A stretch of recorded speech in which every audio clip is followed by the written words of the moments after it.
I will be explaining po yung answers sa activity namin sa microprocessor, which is addressing mode. So, exercise 1 is sa number 1, register addressing mode po dahil yung instruction po niya is to move data from one register to another. Then number 2 is direct addressing mode dahil yung instruction po niya is directly refers to a specific memory address, which is ito. Then next is register indirect addressing mode. Yung instruction po sa kanya is i-access yung memory content pointed dito sa SI. So number 4 is base index addressing mode. Base index addressing mode siya dahil ginagamit niya yung base register na BP and yung plus an index register na DI. Then next is base index with displacement mode naman. May displacement siya dahil yung instruction sa kanya is 2 registers plus a displacement value na itong si 08H. Next is register indirect addressing mode ulit.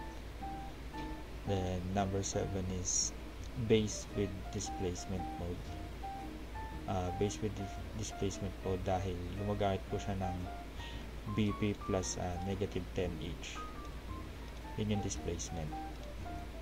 Then number 8 is immediate addressing mode dahil walang bracket na kahit ano, constant yung operand, maglo-load lang ng value dito, kaya immediate addressing mode. Next is register indirect addressing mode ulit dahil yung instruction sa kanya is i-access lang yung memory pointed dito kay BX. Next is write a 8086 assembly code snippet to demonstrate the following addressing mode. First one is immediate addressing. Mag-store lang ng value 0x55AA sa register na AX. So, ganito po yung sagot ko. Dahil i-move po yung hexadecimal value na 55AA directly kay AX. Then next, yung register addressing. Copy the content of BX into AX. So, ganito lang po yung ginawa. Magka-copy lang ng data from one register to another. Then, direct addressing. Move the value stored at memory location 1234H into AX. Ilagyan lang ng bracket. Tapos, mag-access lang ng specific memory location para i-load yung value. Next is register indirect addressing. Access the memory location pointed to by SI and store its value in AX. Ito yung sagot. Then, nag-access lang siya ng memory saka yung address contained dun sa SI register. Next is index addressing.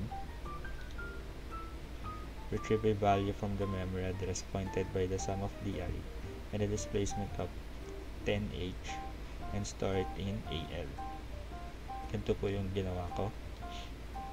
I-retrieve lang yung value dun sa memory location calculated by DI plus yung displacement na 10H.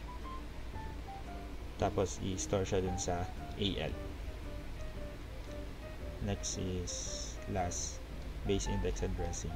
Access memory using the sum of BX and SI and move the value into AX. So ito yung sagot. Mag-access lang ng memory at address computed by adding yung BX at SI tapos i-move yung value nila kay AX. Next is given the base address 100H segment address 200H and a displacement of 0010H. So compute yung physical address for instruction. For the instruction move AX tapos 1000H in direct addressing mode. So yung 2000 yung segment Then yung 1,000 is yung magiging offset. Ginawa lang is pinag times, nagkaroon ng 20,000 each. Then yung offset na 1,000 each is pinlas. Tapos ito na yung magiging physical address na 21,000 each.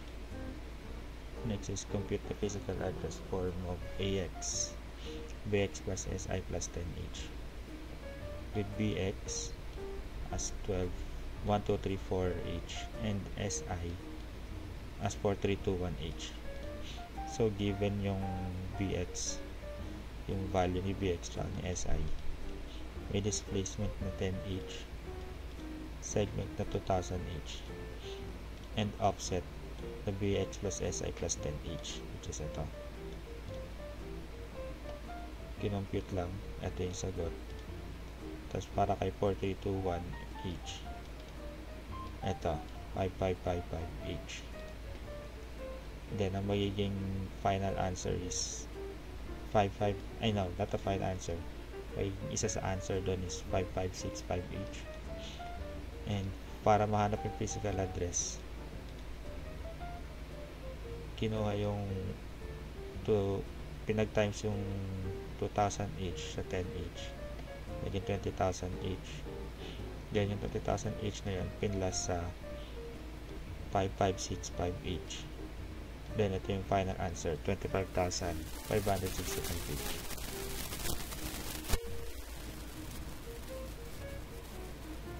Next is exercise 4, debug and analyze lang. Analyze the following code snippet and answer the question. Question number 1. Identify the addressing mode used in each instruction. Yung una is register indirect, dahil naglo-load lang yung AX from memory pointed kay SI. Next is immediate addressing siya, dahil ilo-load lang yung constant kay SI. Ito, ilo-load lang. The next is index with displacement, dahil i-add yung value from memory at SI plus 10H offset kay AX. Next is register indirect ulit, dahil i-store lang yung AX sa memory appointed na si DI. Number 2 is if the value of memory location 2000H is 1, 2, 3, 4 each, and that 2000H plus 10H is 5, 6, 7, 8 each, what will be the final value of AX? So kaya nakuha tong 68 ACH na to, dahil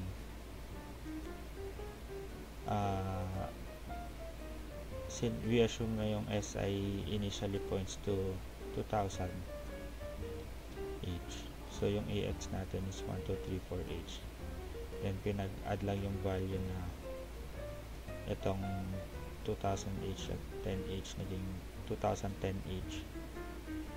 In-add yung value na yon kay AX, which is yung 1, 2, 3, 4 each. So 1, 2, 3, 4 each plus 5, 6, 7, 8 each, naging 68 ACH. Plus is yung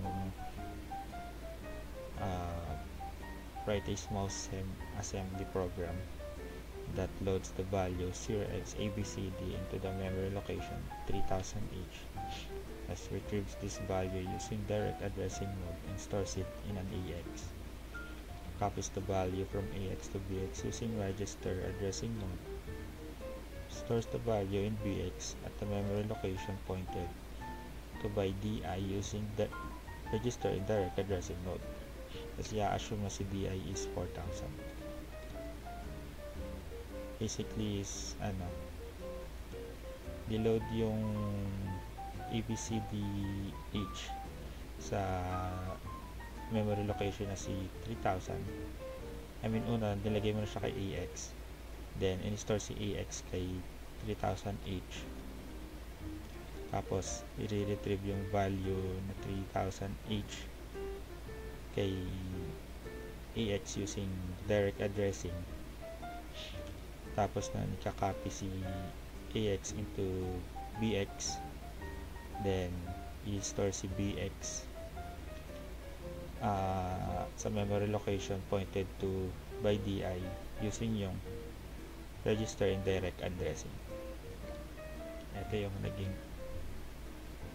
assembly code niya.